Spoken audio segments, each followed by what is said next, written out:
नमस्कार, आप देख रहे हैं इंडिया वॉइस और मैं हूं आपके साथ श्रुति अंगद। बुलेटिन करेंगे शुरुआत। झारखंड में विधानसभा चुनाव के पहले चरण के लिए आज वोटिंग शुरू हो गई है। पहले चरण के लिए राज्य की कुल 43 सीटों पर वोट डाले जाएंगे। इसके अलावा आज 10 राज्यों की 41 विधानसभा सीटों पर उपचुनाव भी होगा।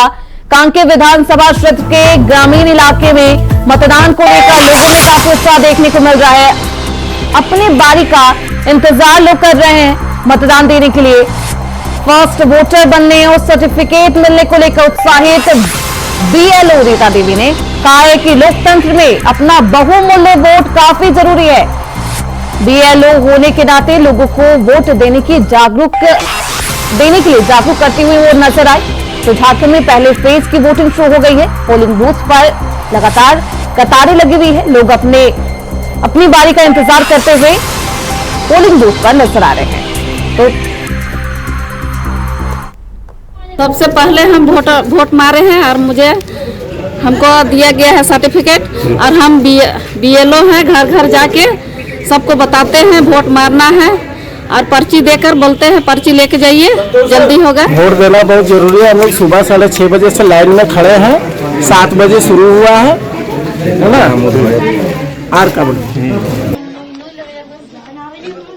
झारखंड में आज लोकतंत्र के महापर्व का आगाज हो चुका है। 43 सीटों पर मतदान किए जा रहे हैं। लोग लंबी लाइनों में लगकर अपनी बारी का इंतजार कर रहे हैं, मतदान करते हुए नजर आ रहे हैं। तो जनता आज अपना जनादेश ईवीएम में कैद करेगी। तो झारखंड में किसका राज तिलक होगा, आज जनता डिसाइड करती हुई नजर आएगी। तो फैसला ईवीएम में कैद हो जाएगा। इस खबर पर ज्यादा जानकारी के साथ हमारे संवाददाता अजय पांडे लगातार हमारे साथ बने हुए हैं। अजय, कितना प्रतिशत अभी तक मतदान हुआ है? देखिए, अभी तक जो चुनाव आयोग ने जो अभी आंकड़े जो जारी किए हैं वो लगभग 21% का वो जो आंकड़ा सामने आया है। अभी थोड़ी सी कैलकुलेशन जारी है, लेकिन वो अब तक जो भी साबित की जाएगी वो 28% यानी आप देखा होगा कि सुबह 9 बजे तक जो झारखंड पे मतदान पड़े 43 सीटों पे वो 13.1 था और वैसे में अब दिन के दायरे बढ़ चुके हैं और वैसे में तेजी से ग्राफ बढ़ता जा रहा है। तो जैसे जैसे दिन की तापमान बढ़ रहे हैं वैसे मतदाताओं का रुझान तेजी से बढ़ता सामने दिख रहा है। निश्चित रूप से एक समझ सकते हैं कि मतदाताओं में काफी उत्साह है और नई सरकार चुनने के लिए वो उत्साहित है।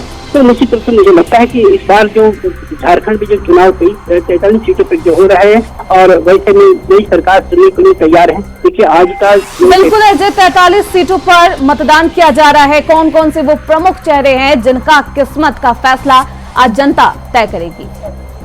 देखिए, इसमें आज का सबसे महत्वपूर्ण यह है कि जो समझिए कि झारखंड की सत्ता तक पहुंचने के लिए आज 43 सीटों का विधानसभा क्षेत्र दोनों पार्टियों के लिए महत्वपूर्ण है। जिस प्रकार से इंडिया गठबंधन की बात कर लें या फिर एनडीए की हम बात करें, उन तमाम जो भी पार्टियां हैं उनके लिए आज सबसे बड़ा महत्वपूर्ण है। आप समझ सकते हैं कि कोहलान की जो 14 सीटें हैं उसमें जाने कर सकते हैं कि वो अग्नि परीक्षा है। झारखंड मुक्ति मोर्चा के लिए भी आप एनडीए से दोनों, क्योंकि दोनों के महत्वपूर्ण है।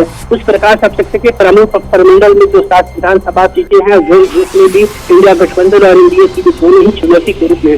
सबसे बड़ी बात यह है कि आज 43 विधानसभा सीटों में 10 राज्य के कैबिनेट मंत्री हैं जो उनकी साख दाव पर है। पूर्व मुख्यमंत्री चंपई सोरेन वो आज चुनाव के मैदान में है, वो भी उनकी आज दाव साध कर है। तो निश्चित रूप से आप कह सकते हैं कि तमाम ऐसे कई दिग्गज हैं जो उनकी आज जो है उनकी चीजें हैं वो दाव पर है। आप कह सकते हैं रीता पांडे सिंह जो महागामा से विधानसभा से चुनाव लड़ रही है।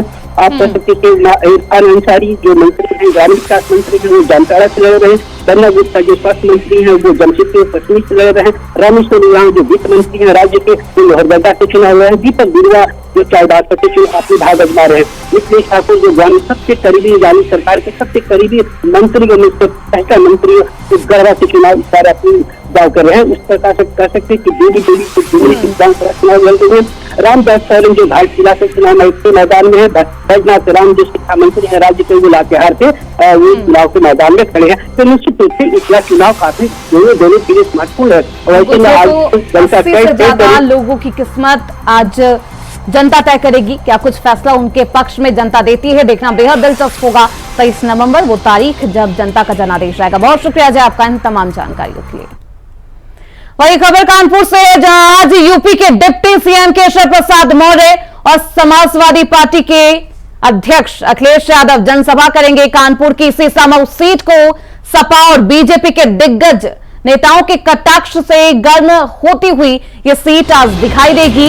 एक ही दिन एक ही विधानसभा क्षेत्र में सपा प्रत्याशी नसीम सोलंकी के लिए अखिलेश यादव जनसभा करते हुए नजर आएंगे। वहीं दूसरी तरफ यूपी के डिप्टी सीएम केशव प्रसाद मौर्य हिंदू बस्ती में जनसभा कर बीजेपी के पक्ष में माहौल बनाने की कोशिश करेंगे। अब देखना बेहद दिलचस्प होगा कि सीसामऊ सीट पर किसका प्रचार रिजल्ट पर असर दिखाता है और जनता का जनादेश क्या कुछ आता है, क्योंकि 20 नवंबर को 9 विधानसभा सीटों पर उपचुनाव होना है और ऐसे में लगातार दोनों ही तरफ से पार्टियां चुनावी हुंकार भर रही है, अपने पक्ष में माहौल बनाती हुई नजर आ रही है। और ऐसे में आज कानपुर की सीसामऊ सीट पर अखिलेश यादव और केशव प्रसाद मौर्य दोनों ही चुनावी हुंकार भरेंगे, जनता से वोट की अपील करते हुए नजर आएंगे।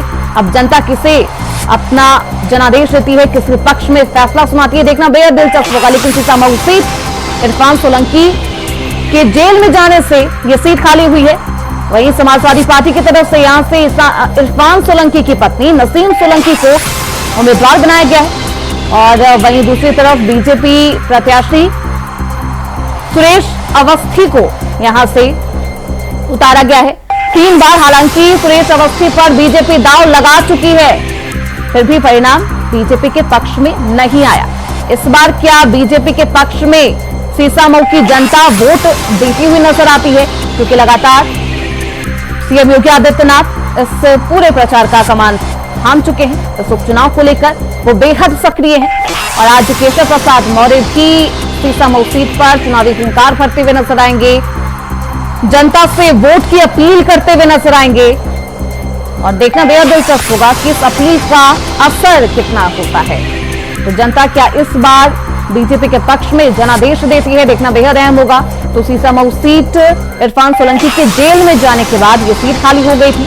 यहां से नसीम सोलंकी को उम्मीदवार बनाया है समाजवादी पार्टी ने और आज कानपुर सीसामऊ सीट पर अखिलेश यादव नसीम सोलंकी के लिए प्रचार करते हुए नजर आएंगे। तो समाजवादी पार्टी का यहां दबदबा माना जाता है, देखना इसमें बेहद दिलचस्प होगा कि क्या इस बार जनता अपना फैसला बदलती है या फिर वही इतिहास दोहराती है, क्योंकि लगातार बीजेपी यहां से परास्त होती आई है।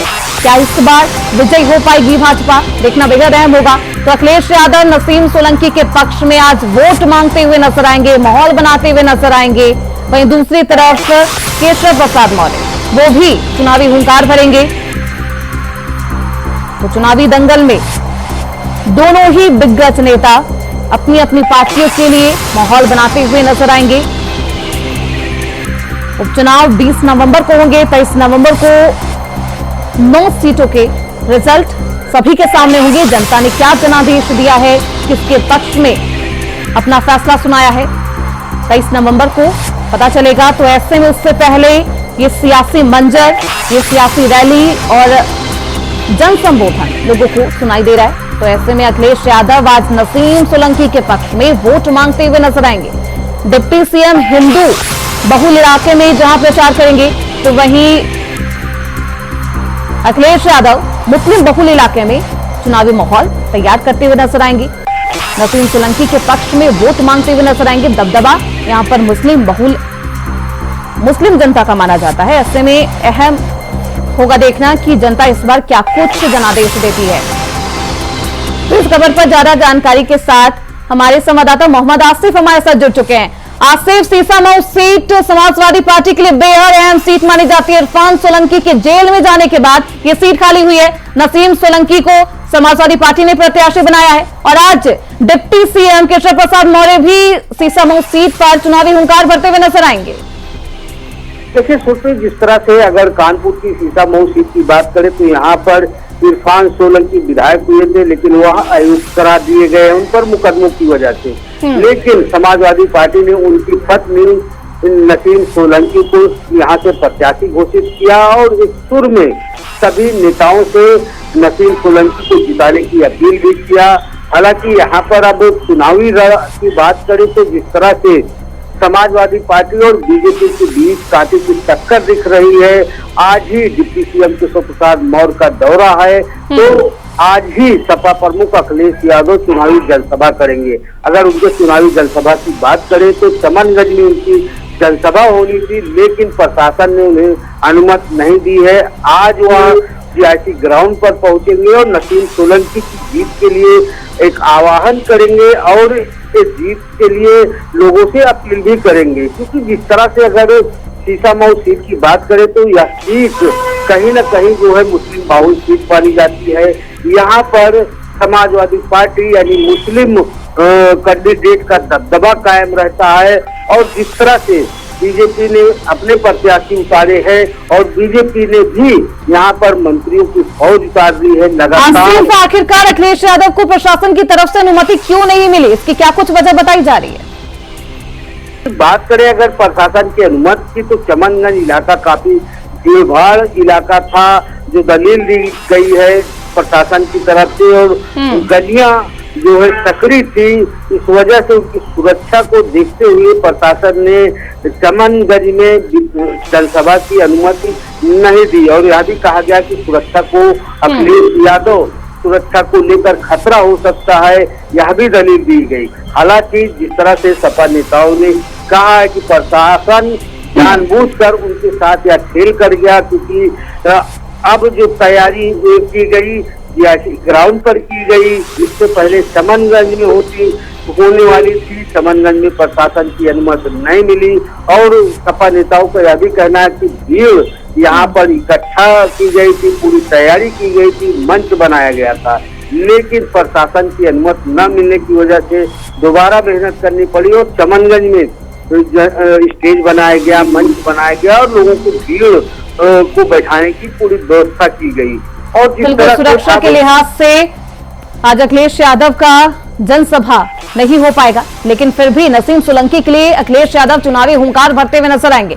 वहीं दूसरी तरफ डिप्टी सीएम केशव प्रसाद मौर्य भी समाजवादी पार्टी के विपक्ष में बीजेपी के लिए माहौल बनाते हुए नजर आएंगे। देखना बेहद दिलचस्प होगा, जनता किस पर भरोसा करती है, उनका फैसला क्या कुछ आता है। बहुत शुक्रिया आसिफ आपका इन तमाम जानकारियों के लिए।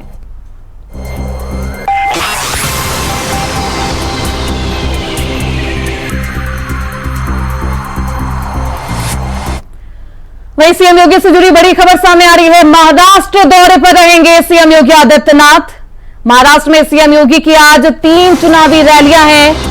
करंजा विधानसभा क्षेत्र में सीएम योगी की पहली रैली है। सीएम योगी की दूसरी जनसभा ठाणे जनपद में होगी। तीसरी जनसभा मीरा भाईंदर विधानसभा में की जाएगी।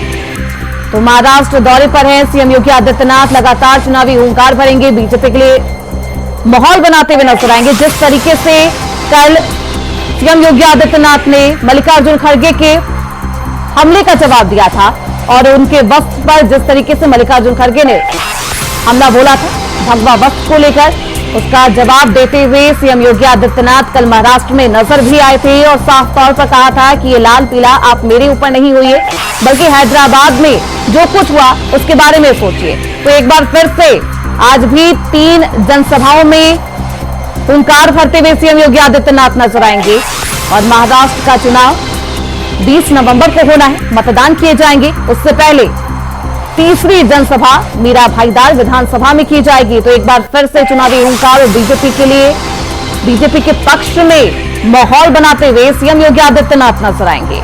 तो महाराष्ट्र चुनाव 20 नवंबर को होना है। 20 नवंबर को जनता अपना फैसला ईवीएम में कैद करती हुई नजर आएगी। उससे पहले सीएम योगी आदित्यनाथ भाजपा के पक्ष के लिए चुनाव लोगों से वोट की अपील करते हुए नजर आएंगे। तो महाअघाड़ी को महानारी कहकर संबोधित किया था सीएम योगी आदित्यनाथ ने और आज भी सीएम योगी आदित्यनाथ 3 रैलियों को संबोधित करेंगे, जनता को संबोधित करते हुए नजर आएंगे। वहीं प्रयागराज से बड़ी खबर सामने आ रही है। यूपी पीएससी के दफ्तर के बाहर अभ्यर्थियों का धरना जारी है। एफआईआर दर्ज हुई है। 10 अभ्यर्थी हिरासत में लिए गए। दूसरे दिन भी आयोग के सामने डटे रहे अभ्यर्थी। भर्ती परीक्षा एक दिन एक शिफ्ट में कराने की मांग जारी है। मांग को लेकर सारा दिन और रात भर प्रदर्शन की तस्वीरें लगातार सामने आ रही है। बैरियर और बोर्ड तोड़ने पर भी 2 नामजद और 12 लोगों पर एफआईआर दर्ज की गई है। मामले में 10 लोगों को हिरासत में लिया गया है। हिरासत में यूपी पीएससी ने स्पष्ट कर दिया है कि नॉर्मलाइजेशन की प्रक्रिया अपनाना जरूरी है। तो यूपी पीएससी के दफ्तर के बाहर धरना प्रदर्शन लगातार जारी है। वहीं 10 अभ्यर्थियों को हिरासत में लिया गया है, उनके ऊपर एफआईआर दर्ज की गई है और इस पूरे मामले पर सियासत भी तेज है। दूसरे दिन भी आयोग के सामने अभ्यर्थी डटे हुए नजर आए। हटेंगे नहीं, डटे रहेंगे, इस तरीके की बयानबाजी और पोस्टर भी लहराते हुए नजर आए थे अभ्यर्थी। और आज 10 अभ्यर्थियों को हिरासत में लिया गया है, उन पर एफआईआर दर्ज की गई है। तो यूपी पीएससी के दफ्तर के बाहर लगातार धरना प्रदर्शन जारी है और तस्वीरें बयां कर रही है कि अभ्यर्थियों में कितना आक्रोश है। वो मांग कर रहे हैं कि 2 अलग अलग शिफ्ट ना हो, एक ही दिन में परीक्षा की जाए, नॉर्मलाइजेशन की जो प्रक्रिया है उसे रद्द किया जाए। तो लगातार दूसरे दिन भी आयोग के सामने अभ्यर्थी डटे हुए नजर आ रहे हैं। सोमवार मंगलवार लगातार वो तस्वीरें सामने आई जिस तरीके से अभ्यर्थियों का आक्रोश सरकार को देखने को मिला और एक बार फिर से अभ्यर्थी प्रदर्शन करते हुए नजर आ रहे हैं और अपनी मांगों को मनाने के लिए सरकार पर दबाव बनाते हुए भी नजर आ रहे हैं। तो क्या सरकार मानेगी? क्योंकि लगातार इस पूरे प्रदर्शन के बीच 10 लोगों को हिरासत में लिया गया है। एफआईआर अभ्यर्थियों पर दर्ज की गई है। किन मामलों में अभ्यर्थियों पर एफआईआर दर्ज की गई है और लगातार अभ्यर्थियों का आक्रोश थमने का नाम नहीं ले रहा। भर्ती परीक्षा एक दिन में, एक शिफ्ट में ही कराने की अपील की जा रही है। तो ये तस्वीरें हैं अभ्यर्थियों के आक्रोश का और लगातार इस पूरे मामले पर सियासत भी तेज है। यूपी पीएससी भर्ती परीक्षा को लेकर अभ्यर्थियों का आक्रोश थमने का नाम नहीं ले रहा। 1 डे 1 शिफ्ट को लेकर अभ्यर्थी मांग कर रहे हैं। नॉर्मलाइजेशन की जो प्रक्रिया है उससे रद्द कराने की मांग कर रहे हैं। तो प्रयागराज में छात्रों का प्रदर्शन तीसरे दिन भी लगातार जारी है। 20,000 से ज्यादा अभ्यर्थी यूपी पीएससी दफ्तर के बाहर प्रदर्शन करते हुए नजर आ रहे हैं, जिनमें से 10 अभ्यर्थियों को हिरासत में लिया गया है, उन पर एफआईआर दर्ज की गई है। तो तीसरे दिन भी अभ्यर्थियों का यह आक्रोश लगातार जारी है। प्रशासन की तरफ से भी सुरक्षा के पुख्ता इंतजाम किए गए हैं। हालांकि सवाल यही है कि कब तक सरकार मानेगी या फिर नहीं मानेगी। वहीं आयोग की तरफ से साफ कहा गया है कि नॉर्मलाइजेशन की प्रक्रिया अपनाना बेहद जरूरी है। तो यूपी पीएससी ने स्पष्ट कर दिया है, साफ संदेश अभ्यर्थियों को देने की कोशिश की गई है कि नॉर्मलाइजेशन की प्रक्रिया अपनाना अभ्यर्थियों के लिए भी जरूरी है, सरकार के लिए भी और शिक्षा प्रणाली के लिए भी बेहद जरूरी है। हालांकि भर्ती परीक्षा एक दिन एक शिफ्ट में कराने की मांग अभ्यर्थी लगातार कर रहे हैं। 20,000 से ज्यादा अभ्यर्थी यूपी पीएससी दफ्तर के बाहर प्रदर्शन करते हुए नजर आ रहे हैं। अभ्यर्थियों की मांग है कि जैसा पहले परीक्षा जिस तरीके से पहले आयोजित की जाती थी, बिल्कुल उसी तरीके से परीक्षा आयोजित की जाए, एक शिफ्ट में ही आयोजित की जाए, एक दिन एक शिफ्ट में ही परीक्षा संपन्न कराई जाए, नॉर्मलाइजेशन को रद्द किया जाए और इस तरीके से भर्ती परीक्षा को लेकर अभ्यर्थियों का ये आक्रोश थमने का नाम नहीं ले रहा। तीसरे दिन भी प्रदर्शन लगातार जारी है। 20,000 से ज्यादा अभ्यर्थी सरकार के सामने और यूपीपीएससी आयोग के सामने प्रदर्शन करते हुए नजर आ रहे हैं, अपनी मांगों को रखते हुए नजर आ रहे हैं। दिसंबर में एग्जाम होना है, उससे पहले अभ्यर्थी बेहद आक्रोशित है। हालांकि क्या सरकार और आयोग इनकी मांग पूरी करती है, देखना बेहद दिलचस्प होगा। तो सोमवार से शुरू हुआ ये आक्रोश बुधवार के दिन भी लगातार जारी है।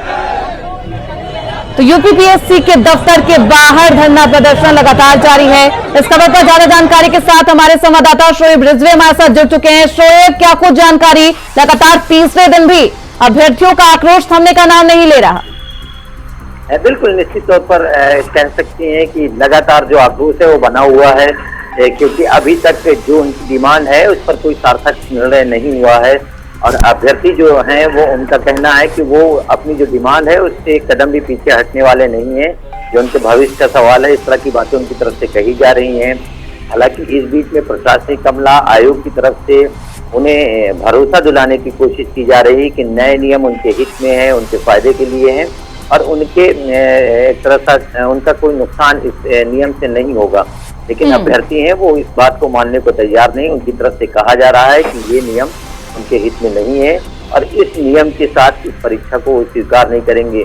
उनकी नाराजगी इस बात को लेकर के भी है कि ये परीक्षा की तिथि घोषित होने के बाद इस तरह के नियम बनाए गए, जबकि नियम के बारे में अगर पहले से जानकारी दी जाती तो ज्यादा बेहतर होता है। इस तरह की तमाम बातें कही जा रही हैं और ये आक्रोश इस हद तक है कि जो अभ्यर्थी हैं वो पूरे दिन रात लगातार आयोग का जो गेट है उसके बाहर इकट्ठा हैं। बिल्कुल शोएब, 10 लोगों को हिरासत में भी लिया गया है, आखिर वजह क्या है? लोगों को हिरासत में जो हमारी जानकारी है 2 लोगों को नामजद किया गया था। उन पर आरोप है कि उन्होंने कानून व्यवस्था को हाथ में लेने की कोशिश की, कानून सरकारी काम में बाधा डालने की कोशिश की और कुछ एक होर्डिंग भी फाड़ी गई थी जिसको लेकर के ये आरोप है और इसी आधार पर उन पर जो है ये शिकंजा कसा गया। हालांकि ये भी एक बड़ा सच है कि इस आंदोलन में कुछ ऐसे लोग भी शामिल हैं जिनका पिछला रिकॉर्ड भी इस तरह का रहा है, उन पर मुकदमे हैं। तो इस वजह से पुलिस कहीं न कहीं उन लोगों पर भी एक तरह बिल्कुल अभ्यर्थियों का आक्रोश थमने का नाम नहीं ले रहा। तीसरे दिन भी लगातार प्रदर्शन की तस्वीर सामने आ रही है प्रयागराज से। हालांकि क्या सरकार इनकी मांगों को पूरा करती है, देखना बेहद दिलचस्प होगा। बहुत शुक्रिया शोएब आपका इन तमाम जानकारियों के लिए। वहीं बलिया से बड़ी खबर सामने आ रही है। मल्लिकार्जुन खड़गे के बयान पर बोले हैं मंत्री दयाशंकर, गेरुआ वस्त्र पूरे भारत का आध्यात्मिक वस्त्र है। तो मल्लिकार्जुन खड़गे ने भगवा वस्त्र पर हमला बोला था। अब उस हमला का पलटवार दयाशंकर ने किया है। गेरुआ वस्त्र पूरे भारत का आध्यात्मिक वस्त्र, पूरा भारत भगवा वस्त्र पर गर्व करता है। गेरुआ वस्त्र हमारी शान है। दयाशंकर, मंत्री दयाशंकर का यह बयान सामने आया है। अगर इसके खिलाफ कोई बोलता है तो देश के खिलाफ बोलता है। तो दयाशंकर ने एक बार फिर से भगवा वस्त्र की महत्ता बताई है कि गेरुआ वस्त्र भारत का जो है, भारत का आध्यात्मिक वस्त्र है। पूरा भारत उस पर अपना गर्व करता है। हमारे देश के स्वतंत्रता संग्राम सेनानियों से लेकर के सभी जो इस भगवा ध्वज के नीचे ही अपने आप को बलिदान किए हैं। इसका स्थान सर्वोच्च है, इससे बड़ा कोई स्थान ही नहीं है अपने गिरुआ से। तो गिरुआ हम सबका वो है, शान है और इस शान के खिलाफ में कोई बोलता है तो इस देश के खिलाफ में बोलता है। कांग्रेस पार्टी इस देश में सबसे ज्यादा सत्ता संभालने का काम किया है और इस देश को दुर्गति में पहुंचाने का भी किसी को श्रेय जाता है तो कांग्रेस पार्टी को जाता है। आज जो है माननीय मोदी जी के नेतृत्व में देश आगे बढ़ रहा है, पूरे दुनिया का नेतृत्व कर रहा है। आप देख रहे हैं कि मोदी जी के नेतृत्व में आज जो है अमेरिका में विजय हो रहा है ट्रंप का, तो मोदी जी को बधाई मिल रही है। अफ्रीका का राष्ट्रपति जो है उनको पैर छू के सम्मान कर रहा है। ऑस्ट्रेलिया के राष्ट्रपति उनको बॉस कह रहा है।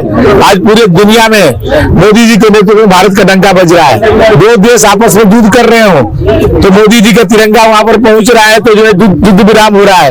इतना बड़ा गौरव आज जो है देश को बढ़ा रहे मोदी जी। कांग्रेस फिलहाल इसी के साथ इस बुलेटिन में बस इतना ही। देखते रहिए इंडिया वॉइस।